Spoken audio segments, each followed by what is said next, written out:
नांदूर शिंगोटे लोणी रस्त्यावर अपघातांची मालिका सुरू। अवजड वाहन व पिकअप वाहनाचा अपघात, सुदैवाने जीवितहानी नाही। नांदूर शिंगोटे ते लोणी या मार्गावर गेल्या 5-6 दिवसांपासून मोठ्या प्रमाणावर अपघातांची मालिका सुरू असून सार्वजनिक बांधकाम विभागाला जाग येत नाही। या ठिकाणी आज सकाळी 9 वाजेच्या दरम्यान हॉटेल प्रियाल समोर असलेल्या बायपास रस्त्याला नांदूर शिंगोटे गावाकडून लोणीकडे जाणारा अशोक लेलँड 10 चाकी बॉडी 1 डंपर क्रमांक MA04LO0174 हा नांदूर शिंगोटे गावाकडून लोणीकडे जात असताना व संगमनेर कडून सिन्नरकडे जाणारे पिकअप क्रमांक MA41X9263 ही प्रस्ताव करत असताना आयशर डंपरने सदरची गाडी 20 फूट ओढत नेऊन त्या ठिकाणी गाडी सोडून आयशर चालकाने पळ काढला। घटनेची माहिती समजताच या ठिकाणी आसपासच्या परिसरातील शेतकरी मदतीला धावून आले व त्यांनी जखमी पिकअप मधील ड्रायव्हरला बाहेर काढून हॉस्पिटलला नेण्यात आले। त्यानंतर नांदूर पोलीस घटनास्थळी दाखल होऊन मदत कार्य करून वाहतूक सुरळीत करण्यात आली। यावेळी सर्वच बाजूंनी वाहनांच्या दुतर्फा रांगा लागल्या होत्या। नांदूर गावाबाहेरून जाणारा रस्ता बायपास वाहतुकीला खुला करण्यात यावा, अन्यथा या ठिकाणी दररोज मोठ्या प्रमाणावरती अपघाताचे प्रमाण सुरू झालेले आहे। सदरचा रस्ता हा ज्या ठिकाणी कॉन्क्रिटीकरण झाले आहे तो सुरू करणे क्रमप्राप्त आहे,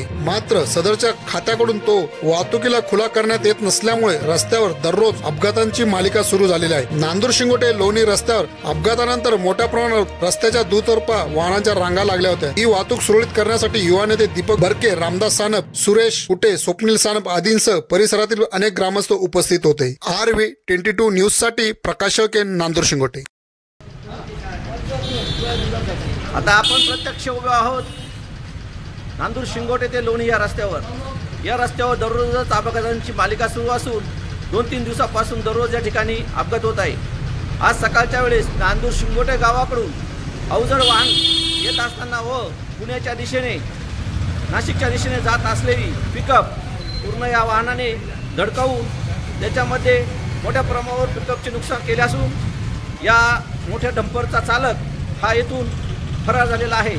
तरी या ठिकाणी त्वरित दिशादर्शक फलक अथवा वाहतूक पोलिसाची नेमणूक करण्यात यावी अशी अनेक दिवसाची या परिसरातील जनतेची मागणी असूनही याकडे दुर्लक्ष केले जात आहे। तेव्हा या ठिकाणी त्वरित कार्यवाही करण्यात यावी।